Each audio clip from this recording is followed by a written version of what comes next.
So guys, one key cockroach back here again on the Acura, the 2002 Acura RL. Today we are going to be tackling the fuel pressure regulator, and thanks to the Audubon YouTube channel, the Audubon, 2 N's, he put us onto this. We were still experiencing some of the shutoff issue after replacing the ignition switch. So today we are going to be tackling the problem and where it seemed to be originating from. And this is the fuel pressure regulator, and that's this unit right here.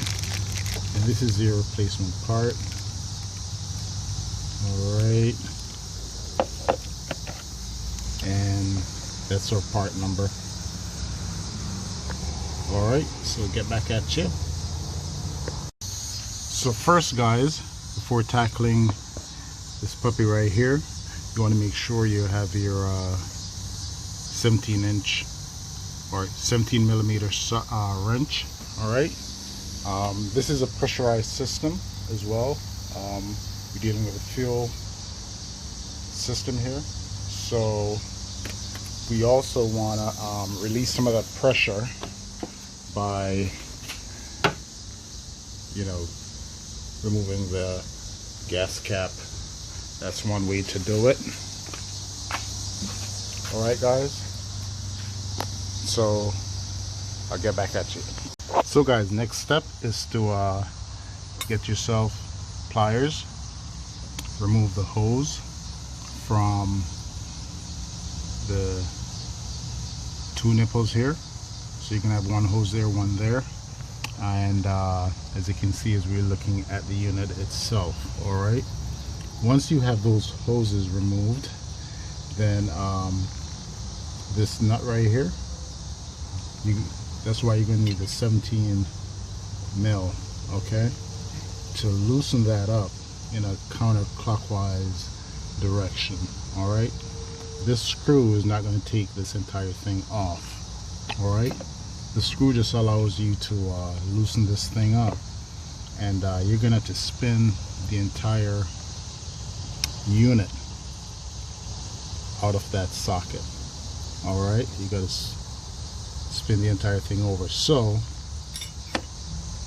you want to make sure you have the proper clearance without destroying the electrical line that run right beneath the regulator right here. Okay, so you just pop that loose, and in a counterclockwise motion like that, you just keep working it. Try to avoid fraying any of these wires here, okay, and you should be home free. And just like that guys, we are home free. So out with the old, in with the new. Guys, time out. Okay, all right, as you can see, the new unit is taller than the old unit. Also, the new unit has a nut that spins independently of the unit itself. On the old unit, it's one piece. All right, and the issue you'll run into on this engine is that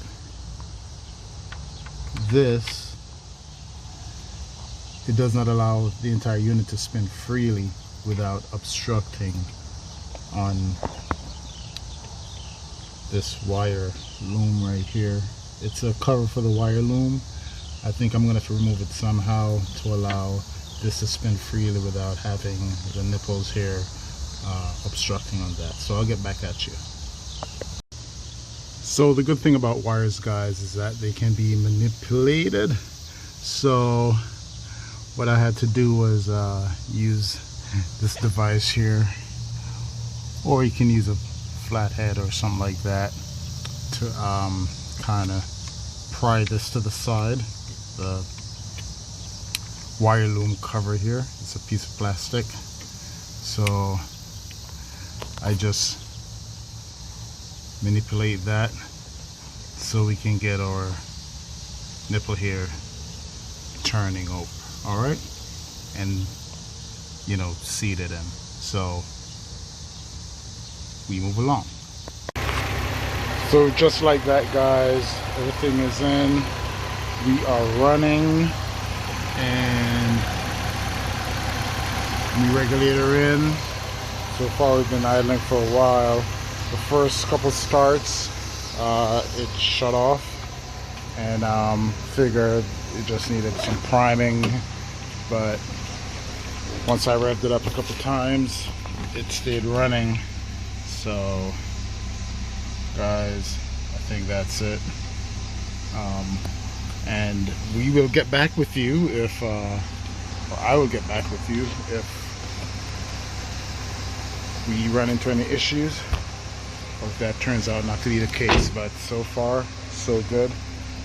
We're idling and parts are in, and everything so far looks good. But I did say that the last time too. But anyway, guys, talk to you soon.